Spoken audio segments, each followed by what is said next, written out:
Si comme moi vous utilisez en mobile un transceiver d'ancienne génération, non équipé Bluetooth, alors vous devrez adopter la solution du kit main libre filaire. Le problème est que parmi toutes les offres disponibles sur le web, les retours d'expérience ne sont pas légion. J'ai donc équipé mon véhicule, et voici comment j'ai procédé. J'ai donc fait l'acquisition d'un kit chinois pour le Yaesu ST7800. Vous pourrez trouver sur le web l'équivalent pour plusieurs types de transceivers. Le coût est d'environ 16 € port compris. Le kit main libre est constitué d'un microphone équipé de sa bonnette en mousse et d'un col de cygne de petit diamètre. L'extrémité côté câble est dotée d'une bague en plastique qui peut être utile par exemple pour la fixation de l'ensemble dans certaines configurations. En sortie du col de cygne, vous disposez d'un petit câble blindé d'environ 50 cm connecté à une prise RCA.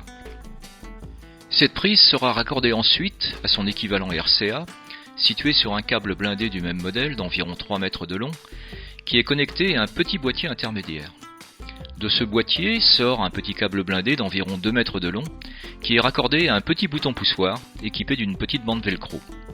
Un autre câble, mais plus gros que les précédents, d'une longueur d'environ 1 mètre, sort du boîtier intermédiaire et va se connecter à la tête du transceiver grâce à une prise du type RJ45.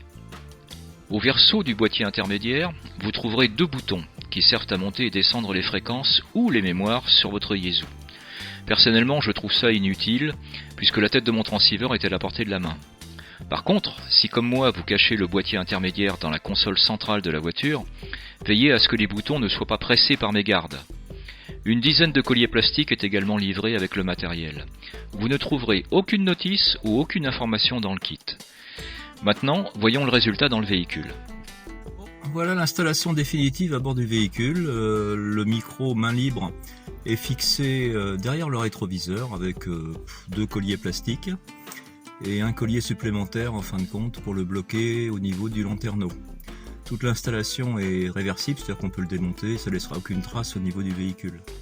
Le câble du micro passe dans le ciel de toit, au ras du pare-brise, et descend ensuite le long du longeron, à droite, pour repasser après sous le tableau de bord. Tout est masqué, ça ne se voit absolument pas. Le bouton poussoir d'émission, eh bien, il est fixé sur la console, le voilà. Il est fixé sur la console centrale. C'est un petit bouton poussoir fixé avec du velcro. Le câble, je l'ai immobilisé simplement avec du ruban adhésif argenté, qui est assez solide d'ailleurs. Voilà, donc tout est démontable. Et le petit boîtier, vous ne le verrez pas parce qu'il est caché dans la console centrale. Je t'ai demandé quand j'étais en mobile, c'est hier, je crois, la référence de ton truc que tu as dans le mobile, là, de ton truc main libre. 4 LHP, mobile et 6 GNV portable. Ouais. Ok, affirmatif 100% Marcel, 6 GNV portable, 4 LHP mobile, je suis avec en ce moment en mobile là. Tu as toutes les Super 88 de l'YL qui est à mes côtés. Dis bonjour Marcel. Bonjour Marcel. Voilà. Donc tu as les 88 de mon YL. Je suis avec. Alors ne t'impatiente pas, tu vas le trouver sur le site de ZAI d'un jour à l'autre. Je suis en train de préparer une petite vidéo avec le descriptif en fin de compte du système. Il y aura les photos, une petite vidéo. Et puis avec ton autorisation, eh bien, ce QSO va servir à étayer le résultat. Voilà. Donc tu seras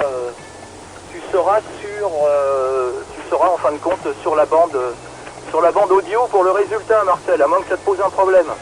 Je te repasse le micro, Marcel. 6 GNV portable, Florida 4, Lima Hotel, Papa Mobile. Ok Jean-Luc, je vais mettre ma plus belle voix alors. 4 LHP mobile.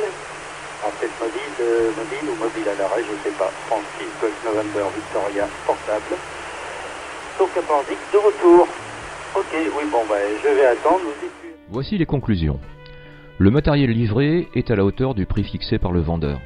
L'installation est facile et la qualité de la modulation est globalement très bonne. Je regrette simplement 2 choses. À la place du bouton poussoir d'alternat, un interrupteur aurait été plus judicieux. Il ne me restera plus qu'à faire la modification. Le micro est très sensible. Vous pourrez donc facilement faire profiter tous vos amis en fréquence de votre navigateur routier ou des réflexions de votre YL. Prévoyez donc votre passage en émission. Moyennant cela, ce dispositif vous change la vie en mobile. Plus sûr, plus pratique, c'est une très bonne solution. Je vous souhaite une bonne installation et je vous dis à très bientôt soit sur le relais F6 ZAI, soit sur le forum. À bientôt.